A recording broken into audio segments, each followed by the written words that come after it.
খেটে খাওয়া মানুষ কৃষক সংসার পরিবারের কথা ভাবে। পরিবারের কথা চিন্তা করে তারা জীবনে জীবিকার জন্য লাইভলিহুড সম্প্রসারণ করার জন্য তারা কাজ করে। এই কাজের মধ্য দিয়ে মহত্ব অবশ্যই আছে। এই কাজের মধ্য দিয়ে তারা যে ত্যাগ থেকে স্বীকার করে, এই কৃষকের থেকে শিকারের থেকে মোহিত কারণেই আমরা খেয়ে বেয়ে বাঁচতে পারি। এই কৃষকের জন্য শুভকামনা এবং ভালোবাসা থাকলো। আমরা এখন একজন কৃষকের সাথে কথা বলবো যে উনি কিভাবে লালন পালন করে। এটা জানান যে শেরপুরের অধিকাংশ গরুগুলাই মুক্ত চারণ ভূমিতে পালন করে এবং পটেনশিয়ালি এগুলার গোস্ত ও মাংস অনেক ভালো হয়।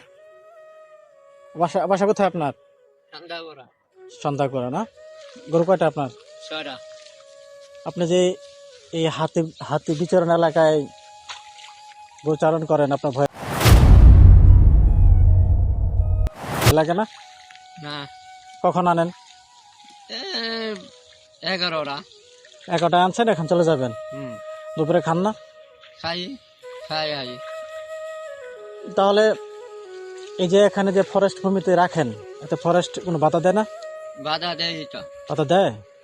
তারপরে লোকে পালন করেন নাকি? জি আন আগে। তাই আপনাদের গরু বেচা লাইছি, গরু নাই আর। এটাই গরু আছি, তাও বেচালাম, বেচালাম গরু। একটা গরু আর এটা গরু পালমো খালি। কেন কষ্ট লাগে? এই যে বাগান করতেছে, সুবলার বাগান করছে।